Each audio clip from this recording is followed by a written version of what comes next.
जो आपका परिवार है, आपके जो पिताजी हैं वो किसान थे, आप आर्मी में थे, आर्मी मैन से बिजनेसमैन, ये ट्रांजिशन कैसे हुआ? रियल एस्टेट के को लेकर के मन में एक डर रहता है कहीं लैंड डिस्प्यूट ना आ जाए, इस डर को आप कैसे दूर करते हो?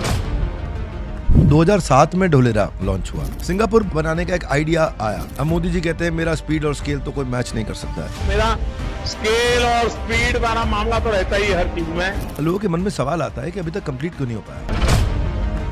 तो मार्केट का जो परसेप्शन है कि डेवलपर टाइम से डिलीवरी नहीं देता, कोई रीजन और रेमेडी अगर आप दे सको कि डेवलपर टाइम से डिलीवरी दे सके। कंपनीज अपने ऑफिसेज का प्लांट सेटअप करने तो आती हैं, लेकिन बहुत जल्दी ढोलेरा को छोड़ के बाद में कहीं और शिफ्ट हो जाती हैं। आप एक ऐसे सेक्टर में घुसे हैं जहां पैसा कई बार बनता कम है, फंसता ज्यादा है। और अपने डेवलपर की समस्या पे चोट मारी है।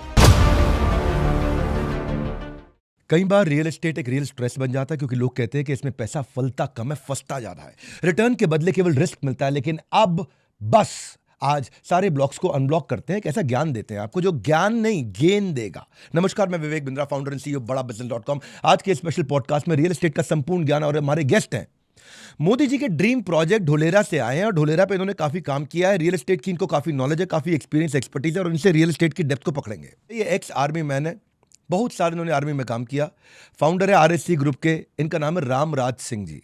अब रामराज जो है ना, ये रामराज लाने का आज प्रयास करेंगे रियल एस्टेट वालों के जीवन के अंदर। One of the largest developers in Dholera में इनका बहुत नाम है, इनका ढोल बज रहा है वहाँ पे। गुजरात के सीएम ने इनको एक्सीलेंस इन डेवलपमेंट का अवार्ड भी दिया। तो इसीलिए ढोलेरा से हमने सोचा कि एक ऐसे आदमी को चुना जाए जिस आदमी में दम हो, जिस आदमी की बात में वजन हो, जिस आदमी में एक ईमानदारी हो, और जब वो देश की सेना से आता हो तो उसकी वैसी क्रेडिबिलिटी बढ़ जाती है। तो शुरू करते हैं, सीखते हैं टिप्स एंड ट्रिक्स, आपको प्रॉपर्टी का प्रो कैसे बनाया जाए। पहला सवाल 1 मिनट आपके पर्सनल बैकग्राउंड पे लेता हूँ, क्योंकि मैंने देखा कि जो आपका परिवार है, आपके जो पिताजी हैं वो किसान थे, आप आर्मी में थे। तो ये मैं देख रहा हूँ फार्मर मैन से आर्मी मैन, सेल्समैन से बिजनेसमैन, आर्मी मैन से बिजनेसमैन, ये ट्रांजिशन कैसे हुआ? सर, आर्मी मैन से बिजनेसमैन की जो बात है ना, वो वेरी इंटरेस्टिंग कहानी है। मैं आपको बताता हूँ। इसके अंदर मेरे पास फॉर्मूला है, मेहनत, मेहनत और मेहनत। अगर आप जीवन में कोई भी आदमी मेहनत करेगा ना, डेफिनेटली वो ग्रो करेगा।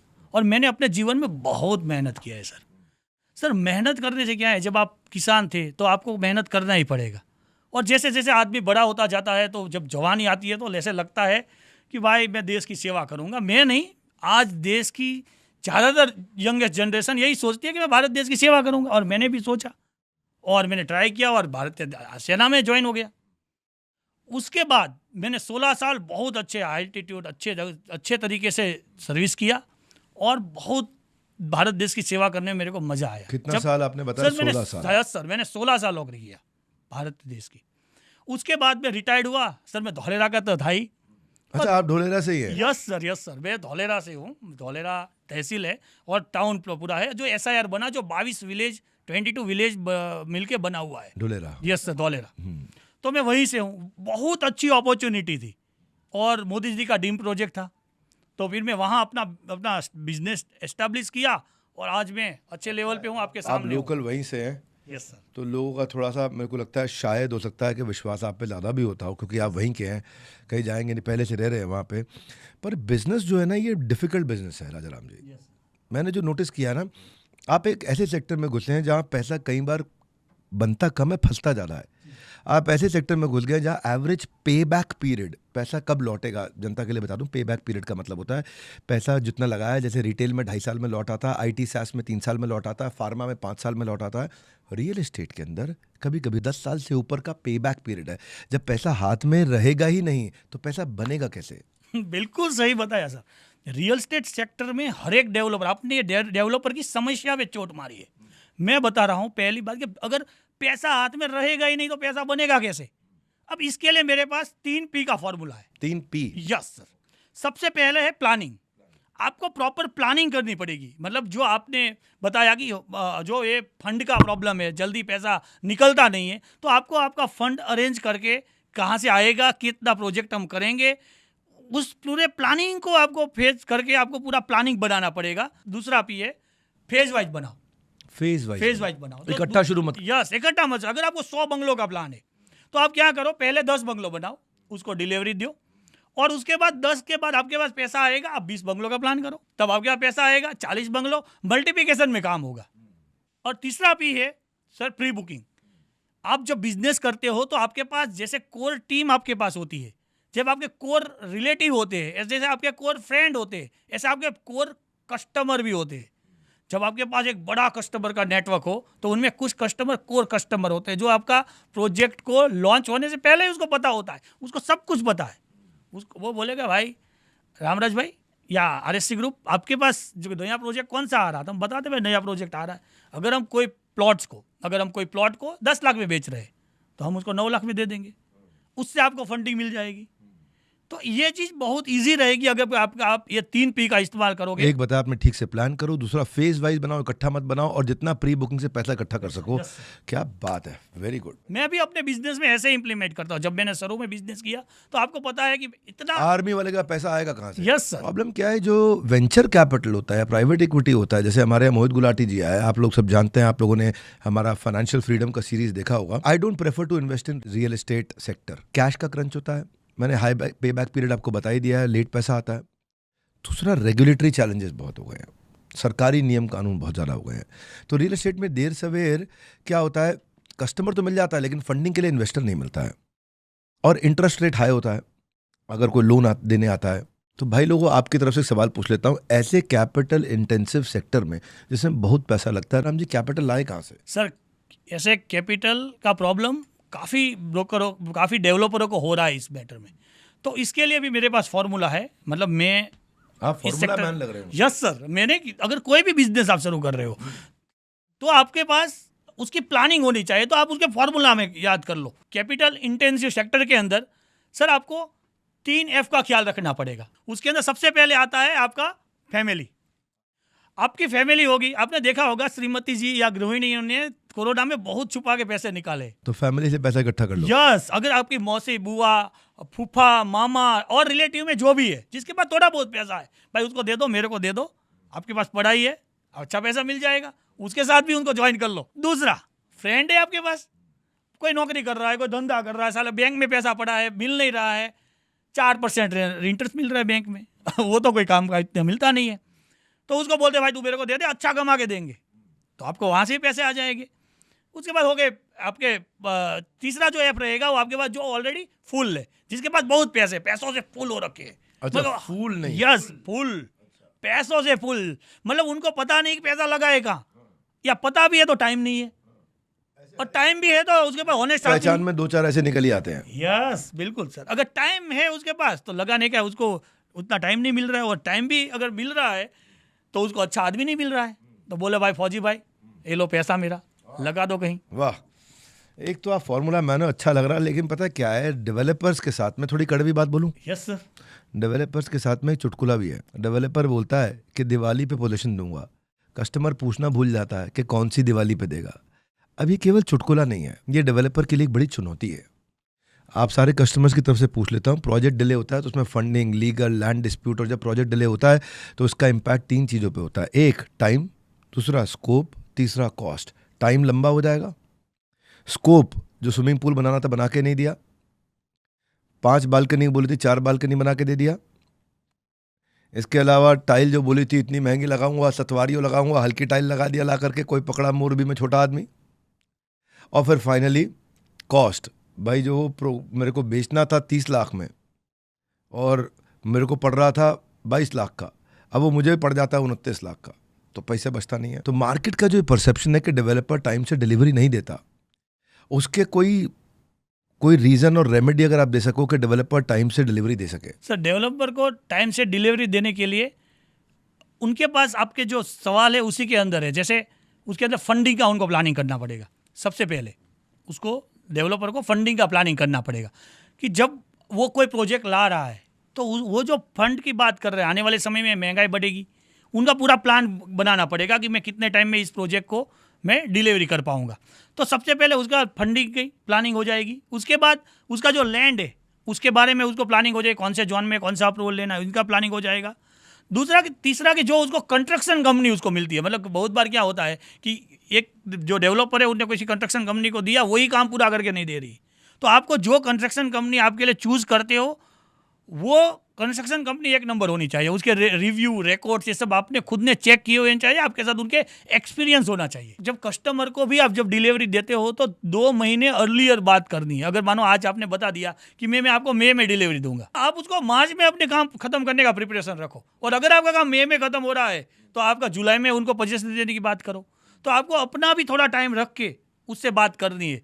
तो इधर से फंड प्रिपेयर हो गया, इधर से कंस्ट्रक्शन की टाइमलाइन होगी और इधर से आपका वेरी गुड। तो इससे सामने वाले की इज्जत बनी रहेगी, भाई अगर मैं मार्च में कंप्लीट करता हूँ तो मई का कमिटमेंट करो, Yes, मई में कंप्लीट करता हूँ तो जुलाई का कमिटमेंट करो, 2 महीने आगे का कमिट करो। यस सर, है ना? तो वो ठीक बात है, पहले ईमानदारी बाद में दुकानदारी। Yes, sir. लेकिन आपने जो भी 3 चीज़ें बताई, इसमें एक आपने तो फंडिंग का बात किया, एक आपने बात किया कि भाई डिलीवरी में टाइम से कर दो, लेकिन बीच में आपने कंप्लायंस का बात किया, नियम कानून का बात किया, रेगुलेटरी जो इश्यूज हो जाते हैं, तो एनवायरनमेंट का होता है, फायर का होता है, सर्टिफिकेशन होते हैं, वाटर का होता है, इलेक्ट्रिसिटी का होता है, और एवरेज अप्रूवल जो है 18 महीने 24 महीने ले जाते हैं।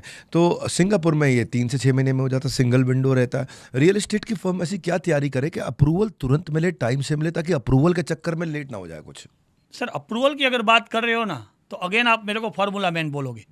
इसमें 3L का सवाल है। 3L? Yes sir. अच्छा। Land, litigation and legal. अगर जिस डेवलपर का ये 3 चीजें कंप्लीट है, उनकी डिलीवरी टाइम से आएगी। क्या बात है, क्या है, जल्दी जल्दी बताओ। Land, Yes, sir. Litigation, legal. Yes, land, litigation, legal. पहले लैंड ले रहे हो, कोई भी आपका प्लानिंग चल रहा है कि यहाँ आपको प्रोजेक्ट लाना है, तो सबसे पहले फ्री जोन में है या टाउन प्लानिंग में है, गवर्नमेंट ने वो FP रिलीज किया हुआ है या नहीं किया हुआ है। फाइनल प्लॉट बहुत बार ऐसा होता है कि गवर्नमेंट कुछ फाइनल प्लॉट को पहले रिलीज करती है और दूसरे फाइनल प्लॉट को बाद में रिलीज करती है, या फ्री जोन में लैंड होती है, तो आपको उसका पूरे पहले प्लानिंग कर देना पड़ेगा। दूसरा, आपके पास जो एडवोकेट टीम है उसको चेक करना पड़ेगा कि भाई इसका लिटिगेशन तो इसमें कहीं नहीं है, न्यूज़पेपर में एडवर्टाइजमेंट हो, और उसका टाइटल क्लियर लो। और सेम चीज़ हो गया लीगल के गवर्नमेंट के नॉर्म्स जो है टाइम टू टाइम चेंज होते रहते हैं, तो आपके पास ऐसी सॉलिड टीम होनी चाहिए। और अगर आपके पास सॉलिड टीम नहीं तो सॉलिड आउटसोर्सिंग आप कंप्लीट करना पड़ेगा कि मेरा लीगल जो है, गवर्नमेंट को जो डॉक्यूमेंट चाहिए, अगर आपने प्लान पास में रखा हुआ है तो वो डॉक्यूमेंट कंप्लीट है। ऐसा तो नहीं कि प्लान पास के लिए जा रहा है फिर वापस आ गया, जा रहा है फिर रिजेक्ट हो गया आ रहा है। अगर उस कंडीशन के अंदर रहेगा तो मेरे ख्याल से इस प्रॉब्लम का सॉल्यूशन तुरंत हो जाएगा। वेरी गुड, वेरी गुड, बहुत अच्छा बताया। लैंड बताया, लिटिगेशन बताया, और अपनी लीगल टीम बताया। अब रियल एस्टेट में ना एक और समस्या आती है। आप ढोलेरा में काम कर रहे हैं, मुझे अपनी एक्सपीरियंस से शेयर करिए।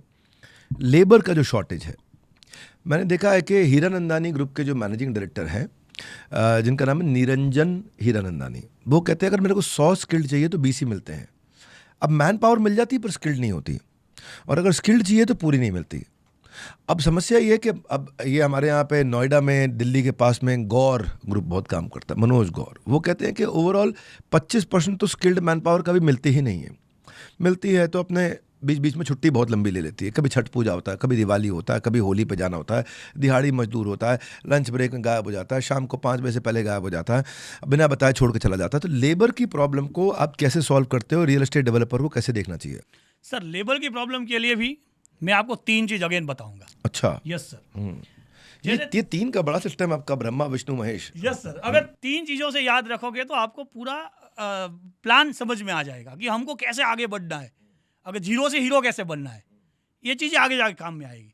तो मैं आपको ये चीज़ बता दूँ कि जैसे गवर्नमेंट का जो रूल्स रेगुलेशन है उनसे ही आपको काम करवाना। अगर लेबर की शॉर्टेज है, उनका PF है, ESI है, ग्रेजुएटी है, इन सब चीज़ों का ध्यान रखो। जो आपके लेबर है उनमें सेफ्टी का भाव होएगा। जो लेबर है अपने आप को सिक्योर फील करेगा, उसको पता है कि मालिक है वो मेरा अच्छा ख्याल रख रहा है, और गवर्नमेंट के नॉर्म्स जो है, यानी गवर्नमेंट के नॉर्म्स के अंदर ही आपको काम करना है। दूसरा है सेफ्टी एंड सिक्योरिटी। आपकी साइट पे सिक्योरिटी काम होगा, सेफ्टी से काम होगा। दूसरी रही सिक्योरिटी ओनली ऑन सिक्योरिटी नहीं, उसकी सोशल सिक्योरिटी, उसकी फिजिकल सिक्योरिटी, उसका काम आने वाले समय में मिलेगा नहीं उसकी सिक्योरिटी। अब मैं आपको इससे एक चीज़ रिलेटेड करके बताता हूँ। सिक्योरिटी में क्या है कि उसको जब आएगा आपके पास तो आपको बोलेगा कि सेठ, उसको लगना चाहिए कि सेठ के पास आने वाले समय में भी काम है। ठीक है, मेरे को घर में कोई प्रॉब्लम आ गई और सेठ मदद करेंगे नहीं करेंगे, एक इमोशन रिलेशन होते हैं, तो उसको पता है कि जब मेरे को प्रॉब्लम आएगी तो सेठ मेरे साथ खड़े हैं। सिर्फ उसका जो काम करना है उसका तो पैसा वो लेगा ही लेगा, और हमको देना भी चाहिए। इन चीज़ों का अगर हम ख्याल रखें, सेफ्टी, सिक्योरिटी और गवर्नमेंट नॉर्म्स, तो हमारे को आगे जाके इस लेबर के दिक्कत, मैं आपको एक मस्त कहानी बताता हूँ। सिर्फ लेबर की बात आपने बताया तो मैं स्किल लेबर और नॉन स्किल, ये जो मैंने बात किया नॉन स्किल लेबर की भी है और स्किल लेबर भी है, जैसे इंजीनियर्स, डॉक्टर और ये सब भी हो गए। आपके साथ, हमारे साथ या हमारी कंपनी में बाकी लोग भी जुड़े हुए हैं, उनको फैमिली की तरह हम रखते हैं। हम ये प्रूव है। मैं आरएससी ग्रुप धौलेरा के अंदर मेरी कंपनी में यही करता हूँ। धौलेरा में सबसे बड़ी समस्या है ये एम्प्लॉय, इसका एम्प्लॉय दूसरे ने ले लिया, दूसरे का एम्प्लॉय तीसरे ने ले लिया। ऐसे ही सर एक कहानी मस्त बताता हूँ कि मेरे पास एक जो हमारे डेवलपर्स हैं उन्होंने मेरे को कॉल किया, यार रामराज भाई आपने मेरा बंदा ले लिया। मैं बोला बिल्कुल सर, बंदे को आप संभाल नहीं पाए तो आपने आ गया मेरे में, या आप संभाल लेते। तो बोला यार मैं भी आपका ले लूँगा। मैं बोला ठीक है भाई, एक दिन आ जाओ। आए, नाश्ता नुश्ता किया और घुमाया पूरा ऑफिस। आपको जो भी आदमी लगे, मैं यहाँ से जा रहा हूँ, उसके साथ ले लो। बंदे को जो आपको चूज अच्छा लगे वो बंदे को ले लेना। गए, बंदे के साथ बात किया, समझाया।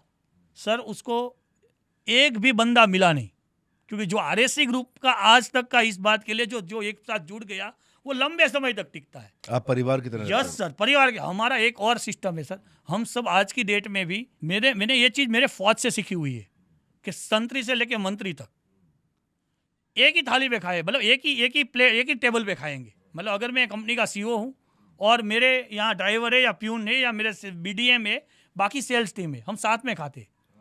और ये रूल्स मैंने बनाया हुआ है कि हम यहाँ कोई साहब नहीं है और यहाँ कोई सिपाही नहीं है। इस रूल को मैंने फॉलो किया है और अपनी कंपनी में किया। आज मैं इसीलिए एक अच्छे लेवल पे हूँ सर। भाई ये तो बहुत बढ़िया बात है यार, ताली बजानी चाहिए कि इनका कॉम्पिटिटर आया, एक भी आदमी हार नहीं कर पाया और ये छोड़ के चले गए। भाई घूमो, किसी को भी ले जाओ, नीरज तुमको डबल तनख्वाह दे रहे, मना कर दिया, नहीं आरएससी के साथ रहूँगा। अच्छी बात लगी। लेकिन क्योंकि आप ढोलेरा से बड़े डेवलपर हैं, आपसे कठोर सवाल पूछ लेता हूँ। 2007 में ढोलेरा लॉन्च हुआ, सिंगापुर बनाने का एक आइडिया आया। अब मोदी जी कहते हैं मेरा स्पीड और स्केल तो कोई मैच नहीं कर सकता है। मैं कोई मोदी जी की अच्छाई और बुराई दोनों नहीं कर रहा हूँ, पर मन में एक सवाल आता है, इतने साल में तो बच्चा भी अडल्ट हो जाता है, 2007 से 2025। तो ये ड्रीम प्रोजेक्ट ढोलेरा, लोगों के मन में सवाल आता है कि अभी तक कंप्लीट क्यों नहीं हो पाया। सर आपने एक कठोर सवाल पूछ के बहुत अच्छा काम किया। मैं बाकी लोगों को भी ये बताना चाहूँगा कि धौलेरा आज की डेट में क्या है। जब 18 साल आज मतलब बीत चुके हैं, तो सर धौलेरा में जब मोदी जी ने इसका ड्रीम लिया था तब ये स्क्रैप से एक प्लान लैंड थी। आज की डेट में धौलेरा का एक्सप्रेसवे अहमदाबाद से तैयार हो चुका है। एक्टिवेशन जोन 22 स्क्वायर किलोमीटर का रेडी हो चुका है। अगर हम अभी की बात करें तो टाटा सोलर जो है सर, उन्होंने 1300 एकड़ के अंदर 300 मेगावाट का प्लांट लगा चुका है। उसके रिन्यू एनर्जी का प्लांट ऑलरेडी ऑपरेशनल है, 1200 करोड़ रुपए लगाए हुए। और रिन्यू एनर्जी आपको पता होगी नेस्डेक के अंदर सिंगल कंपनी है जो लिस्टेड है। धौलेरा में टाटा सेमीकंडक्टर आया हुआ है, टाटा इलेक्ट्रॉनिक्स का है। आप क्या सोच रहे हो कितना इन्वेस्ट किया होगा? 1 करोड़, 2 करोड़, 10 करोड़, 25 करोड़ या 500 करोड़? ज़्यादा किया होगा, 500 करोड़ से भी ज़्यादा। 91,000 crore. My goodness, 91,000 yes crore. Sir. और मैं एक बात बताता हूँ, उसके एलेक्जरी, उसके साथ वाली 40 कंपनी और आने वाली है। तो धौलेरा आने वाले समय में रॉकेट बनने वाला है। और एक दूसरी बात बताता हूँ, धौलेरा सिंगापुर से बड़ा, जो साउथ ईस्ट एशिया के अंदर सिंगापुर है 730 स्क्वायर किलोमीटर है, धौलेरा 920 स्क्वायर किलोमीटर बन रहा है। दूसरी सर, मैं अभी यहाँ से निकल रहा था, अभी दिल्ली में आया तो कुछ जगह अभी मेट्रो का काम चल रहा था, बिल्डिंग्स का काम चल रहा था। तो मैं क्या ये बोल दूँ कि दिल्ली में कुछ बना नहीं है सर, दिल्ली का काम तो दिल्ली को बने 600 साल हो गए सर, अभी दिल्ली बना क्यों नहीं? सर धौलेरा दिल्ली से दुगना बन रहा है। जो आज की डेट में धौलेरा का काम हुआ है वो मोर देन इनफ है, और आने वाले समय में इससे भी बड़ा काम हो जाएगा। बात सही है, एक शहर को 600 साल लगे और एक 18 साल में एक स्पीड से डेवलप हो रहा है। मैं भी आपको एक बात बताता हूँ। अच्छा आपने कंपैरिजन दिया, एक रेफरेंस पॉइंट दिया, कंपैरेबल दिया। हम भी जब देखते हैं ना, हमारे जो कस्टमर्स आते हैं उनको फंडिंग से लेके, मैन पावर से लेकर, लीगल क्लियरेंस से लेकर के, इन्वेंट्री मैनेजमेंट से लेके कई तरह के बड़े इश्यूज होते हैं। और इश्यूज में आज मेरे पास में बहुत से टेस्टिमोनियल है पिछले 7-8 साल के अंदर। लीडरशिप फनल प्रोग्राम में हम फ्रेमवर्क से सॉल्व करते हैं। ये बात ठीक बोली आपने, Rome is not built in a day. एक दिन में तो रोम नहीं बनता है, लेकिन 3-4-5 सालों के अंदर हमारे यहाँ पे जो 20 करोड़ वाला आया होता है वो 200, 400, 500, 1000 करोड़ के पहुँचने की तैयारी कर लेता है। आप लोगों को भी बोल रहा हूँ, प्रैक्टिकल फ्रेमवर्क्स के लिए एक फ्री काउंसलिंग ले सकते हो आप लोग। अब तक हज़ारों बिजनेसमैन आ चुके हैं, ये कोई नया प्रोग्राम नहीं है लीडरशिप फनल। हज़ारों बिजनेसमैन की बातें आप सुन चुके हो, आप टेस्टिमोनियल देख सकते हो, और मैं आपको बताऊंगा एक फ्री आप काउंसलिंग सेशन ले सकते हो। मैं आपको नंबर दे रहा हूँ यहाँ, जहाँ कॉल करके फ्री काउंसलिंग सेशन लीजिए। लैंड एक्विजिशन की बात करना चाहता हूँ। 65% जो भारत के जो इंफ्रा प्रोजेक्ट हैं वो लेट होते हैं लैंड एक्विजिशन के कारण। हालांकि थोड़ा आप पहले कवर कर चुके हो इस बारे में, लेकिन आपके ढुलेरा में जितनी ज़मीन की ज़रूरत है उसका अभी तक सरकार जो है केवल 50% एक्वायर कर चुकी है, क्योंकि वन बहुत बढ़ा रहा है और 50% एक्वायर हुआ है अभी तक। और जो एक्वायर हुआ भी है उसके कॉम्पनसेशन को लेके कभी कभार देखता हूँ फार्मर्स भी खुश नहीं हो रहे हैं कि भाई हमारे को पूरा कॉम्पनसेशन या टाइमली नहीं मिल रहा है। तो रियल एस्टेट के को लेकर के मन में एक डर रहता है कहीं लैंड डिस्प्यूट ना आ जाए। इस डर को आप कैसे दूर करते हो? जहाँ तक लैंड एक्विजिशन की आप बात कर रहे हो ना, मैं धौलेरा को एग्जाम्पल से आपको समझाता हूँ। अगर गुड़गांव के अंदर लैंड एक्वायर होगी तो आपको मुआवजा मिला, काम खत्म हो गया। ये चीज़ धौलेरा में नहीं है। धौलेरा के अंदर अगर लैंड एक्विजिशन होगी, एग्जाम्पल के तौर के ऊपर आपके पास 10 बीघा लैंड है। अब मैं किसान हूँ, मेरे पास 10 बीघा है। Yes sir. तो आपकी 5 बीघा लैंड ही गवर्नमेंट एक्वायर भी करेगी और उसके बाद आपको मुआवजा मिलेगा। 5 बीघा से ज़्यादा नहीं कर सकती? नहीं, उससे ज़्यादा। आपके पास मानो कि 50 बीघा है तो आपकी 50 बीघा का आधा गवर्नमेंट एक्वायर करेगी, उसका मुआवजा दे देगी। उसके साथ जो आपको एक फाइनल प्लॉट मिलेगा, आधा जो लैंड आपकी बची है या 50 बीघा है तो उसका आधा फाइनल प्लॉट मिल गया। उसके पास से रोड बना के गवर्नमेंट देगी, उसके बाद स्ट्रॉम वाटर की लाइन गवर्नमेंट देगी, इलेक्ट्रिसिटी आईसीटी की लाइन ये सब गवर्नमेंट देगी। उसका जो लोकेशन है वो पीछे बिल्कुल रोड के ऊपर आ जाएगा। तो इसमें किसान को फ़ायदा ही फ़ायदा है। तो इसमें आज मैं आपके माध्यम से किसान को भी ये मैसेज देना चाहूँगा कि धौलेरा का जो प्रोजेक्ट है वो सबके लिए बेनिफिशियरी। मैं इसको रिकन्फर्म कर लेता हूँ। आप कह रहे हो मेरे पास अगर 50 बीघा है तो सरकार खाली 25 बीघा ले सकती है। 25 बीघा का मुझे मुआवजा मिल जाएगा, 25 बीघा का मुझे प्लॉट मिल जाएगा। मेरे प्लॉट के आगे से जब पानी भी जा रहा है, सड़क भी जा रही है, आईसीटी भी जा रहा है, मेरे प्लॉट के आगे सब कुछ सारी फैसिलिटी इंफ्रास्ट्रक्चर जा रही है, तो बचे 25 बीघा की वैल्यू भी बढ़ गई और मुझे 25 बीघा का पैसा भी मिल गया। Yes sir. और that's lovely, that's so nice. तो ये ढुलेरा का रूल है ये? यस सर, धौलेरा का है। अच्छा, अब आपसे मैं पूछना चाहता हूँ कि एक डेवलपर को डिजिटली माल बेचना चाहिए या फिजिकली माल बेचना चाहिए ब्रोकर्स के साथ में? रियल एस्टेट का जो ऑफलाइन रेफरल पे चला करता था वो ज़्यादा बढ़िया है, या आजकल मैजिक ब्रिक्स के थ्रू, 99 एकर्स के थ्रू, हाउसिंग.com के थ्रू जो है virtual site vision, 3D VD सब, ड्रोन वोन सब कुछ देख लेता है आदमी। तो कन्वर्जन रेशियो एक डेवलपर के लिए कहाँ ज़्यादा बेटर आता है कि वो लोकल ब्रोकर्स के साथ काम करे या डिजिटली भी लोगों को अपना ट्रैफिक को जनरेट करे? क्या चीज़ बेटर है रियल एस्टेट में? सर, अगर रियल एस्टेट डेवलपर के लिए अगर बेस्ट रहेगा तो ऑनलाइन सबसे बढ़िया रहेगा। उसकी मैं एक बात आपको एग्जांपल के साथ बताता हूँ। अगर कोई रेफरल करेगा, एक बार भी रेफरल करा कि धौलेरा के अंदर या कहीं भारत में कहीं भी डेवलप अच्छा हो रहा है और वहाँ इन्वेस्ट करो, तो उसके लिए उसको क्या करना है, कोई रेफरल मिलने के बाद सीधा उसको ऑनलाइन जाएगा। अगर वो देखेगा पहले में, उसके बाद उसको वेबसाइट में देखेगा, उसको वॉक थ्रू वीडियो मिलेगा, उसको प्लानिंग मिलेगी पूरी, उसके बाद 3D वीडियो मिलेगा, सोशल मीडिया पे देखेगा, बिल्डर के रिव्यू देखेगा, तो वो पूरी चीज़ें ऑनलाइन चेक कर सकता है। अब मैं ऑफलाइन की दूसरी बात पे आता हूँ। अगर मैं आपको ऑफलाइन किसी को दिल्ली से धौलेरा, देहरादून से धौलेरा, दुर्गापुर से धौलेरा खरीदना है तो ऑफलाइन के अंदर उनको फिजिकल आना पड़ेगा। जबकि इसके अगेंस्ट में मैं बात करूँ तो ऑनलाइन सबसे बढ़िया रहेगा। गुजरात के अंदर और एक चीज़ आपके माध्यम से मैं बताना चाह रहा हूँ, गुजरात के अंदर रजिस्ट्री के लिए खुद बायर्स को आने की ज़रूरत नहीं पड़ती। बायर फ्रेंडली स्टेट है और स्टेट गवर्नमेंट ने रूल्स ही इतने अच्छे बनाए हैं कि तो मैं हमेशा ये प्रेफर करूंगा और डेवलपर को बताऊंगा कि ऑनलाइन सबसे बढ़िया रहता है। तो ऑनलाइन से बेसिकली ट्रैफिक जनरेट हो जाता है और बाद में आकर के आदमी ऑफलाइन भी खरीद सकता है या ऑनलाइन भी खरीद सकता है, पर ऑनलाइन ट्रैफिक जरूर जनरेट करना चाहिए। श्योर। आपने बड़ा अच्छा बोला, दुर्गापुर से ढुलेरा, दिल्ली से ढुलेरा, और एक आप जगह और बता रहे थे देहरादून से ढुलेरा। तो मतलब कहीं से भी आदमी ऑनलाइन आकर के आपको लीड ज़्यादा जनरेट होगा, बाद में वो ऑफलाइन आकर के देखेगा तो पहले पहुंच जाएगा। Anyways, that's very good. आपके शहर ढुलेरा के बारे में एक ट्रेंड मैंने नोटिस किया है, वो ट्रेंड पे बात करना चाहता हूँ आज मैं। सीधा सीधा सवाल है, मैंने देखा है कि कंपनीज अपने ऑफिसेज का प्लांट सेटअप करने तो आती हैं लेकिन बहुत जल्दी ढुलेरा को छोड़ के बाद में कहीं और शिफ्ट हो जाती हैं। ऐसा मैंने कई जगह देखा। ISMC digital, international semiconductor consortium, जो सेमीकंडक्टर का प्लांट, तो रिलायंस जियो फोन मैन्युफैक्चरिंग, या फिर उसके बाद लॉकहेड मार्टिन है शायद कंपनी, एक सोलर बैटरी की कंपनी थी।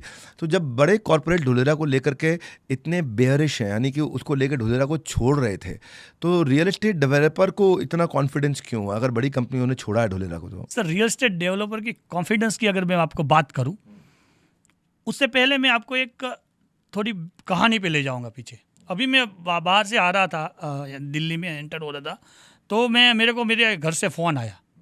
मम्मी मेरी बोल रही है कि भाई दिल्ली तो डूब गया, राजधानी डूब रही है। तो मैं बोला राजधानी कहीं डूब नहीं रही, यहाँ तो छोटी बारिश हुई है। तो ये रिपोर्ट किस में देखा? तो टीवी में देखा। तो ऐसा कुछ था नहीं। सेम यही कहानी धौलेरा की है। धौलेरा के अंदर कुछ कंपनी आई होगी, रिसर्च किया होगा, नई प्लान सेटअप हुआ, ये अलग मैटर है। रिलायंस की, जियो की जो आपने बात किया, रिलायंस ने खुद अपना लैंड वहाँ ले रखा है। दूसरी बात बता रहा हूँ कि जेके ग्रुप और अदानी ग्रुप 3000 करोड़ का इन्वेस्टमेंट कर रही है, हिंदुस्तान टाइम्स की रिपोर्ट है। तो धौलेरा अपने आप में ऑलवेज ग्रो है। और इसी बात के लिए अब दूसरी बात पे आ जाऊँ कि रियल एस्टेट डेवलपर इतने बुलिश क्यों है।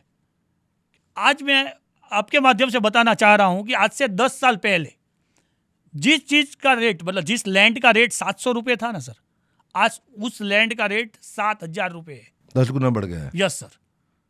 तो लैंड का रेट, कंपनी का सेटअप, बढ़ता इंफ्रास्ट्रक्चर, ये धौलेरा के लिए ऑलवेज फ्यूचरिस्टिक रहा है। और मैं आपको बता रहा हूँ कि भविष्य में धौलेरा दुबई और सिंगापुर जैसा सिटी बनेगा और दम श्योर बनेगा। इसमें पार्टिसिपेट में बहुत बड़ा पार्ट आरएससी ग्रुप कर रहे हैं। इस चीज में आप हमारे साथ जुड़ सकते हो ना। आप हमारे साथ चैनल पार्टनर के रूप में जुड़ सकते हो, आप मेरे को इन्वेस्टर के रूप में जुड़ सकते हो, हमारे आप कस्टमर के रूप में जुड़ सकते हो।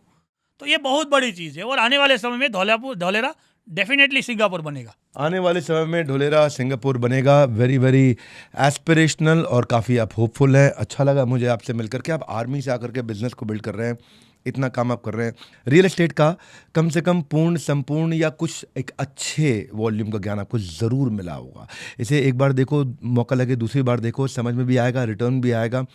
और जाकर के अपनी रिसर्च भी करो, ऑनलाइन भी करो, ऑफलाइन भी करो। अब आपका पैसा स्टक नहीं, एक आपका पैसा स्टॉक की तरह आगे भागेगा। रामराज सिंह जी, आपने हमारे यहाँ आकर के सारे सवालों का जवाब दिया। आप नेटिव गुजराती हैं, आपके लिए इतना फ्लुएंट हिंदी बोलना मुश्किल रहा, लेकिन फिर भी आपने इतने अच्छे से सारे सवालों का जवाब दिया। रियल एस्टेट में लोग घबराते हैं, आकर के इंटरव्यू नहीं देना चाहते हैं, सामने नहीं आना चाहते हैं। आप सामने आए, खड़े होकर मजबूती से सारे जवाब दिए। आपका प्रेम पूर्वक बहुत बहुत धन्यवाद। वर्ल्ड का नंबर 1 एंटरप्रेन्योरियल यूट्यूब चैनल बनाने के लिए, इस वीडियो को धौलेरा के विषय में जो जानना चाहते हैं उन सब तक पहुंचाने के लिए आप सबका हृदय की गहराई से प्रेम पूर्वक धन्यवाद।